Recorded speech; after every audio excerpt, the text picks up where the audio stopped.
ప్రాంతాలకు అతీతంగా ఎవరినైనా సరే యేసు ప్రభు గురించి ఏవైనా 2 మాటలు చెప్పండి అంటే ప్రతి ఒక్కరూ నిర్వివాదంగా చెప్పగలిగే 2 మాటలు ఏంటంటే యేసు ప్రభు ప్రేమమయుడు, యేసు ప్రభు క్షమించే దేవుడు.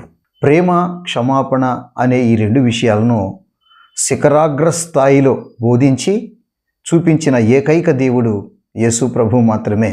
తనను చిత్రహింసలు పెట్టి సిలువ వేసిన వారిని సైతము, తండ్రి వీరేమి చేయుచున్నారో వీరెరుగరు గనుక వీరిని క్షమించుము అని ఆయన పలికిన ఆయన స్వర సవ్వడి 2000 సంవత్సరాలు గడుస్తున్నా నేటికి భూమి మీద వినిపిస్తూనే ఉంది.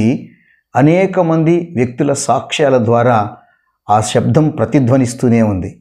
అది ఆయన చూపిన ప్రేమ క్షమాపణలో ఉన్న అద్వితీయమైన శక్తి. ప్రేమించే హృదయం, క్షమించే మనసు లేని ఏ వ్యక్తి కూడా క్రైస్తవుడు కానేరడు.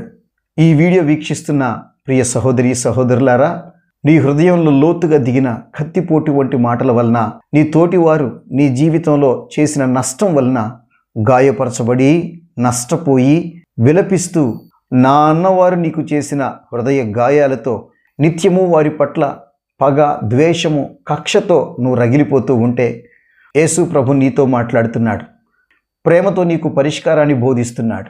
నిన్ను క్షమించటానికి ఆయన కార్చిన రక్తధారలను చూపిస్తూ నిన్ను కూడా క్షమించమని ఆయన ప్రోత్సహిస్తున్నాడు.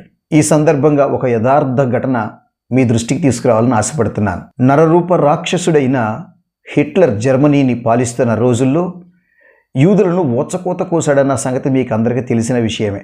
ఆ సందర్భంలో 2 యూదులు హిట్లర్ యొక్క కబంధ హస్తాల నుండి తప్పించుకుని మెల్లగా బయటపడి మరొక క్షేమస్థలానికి ప్రయాణం చేస్తూ ఉన్నారు.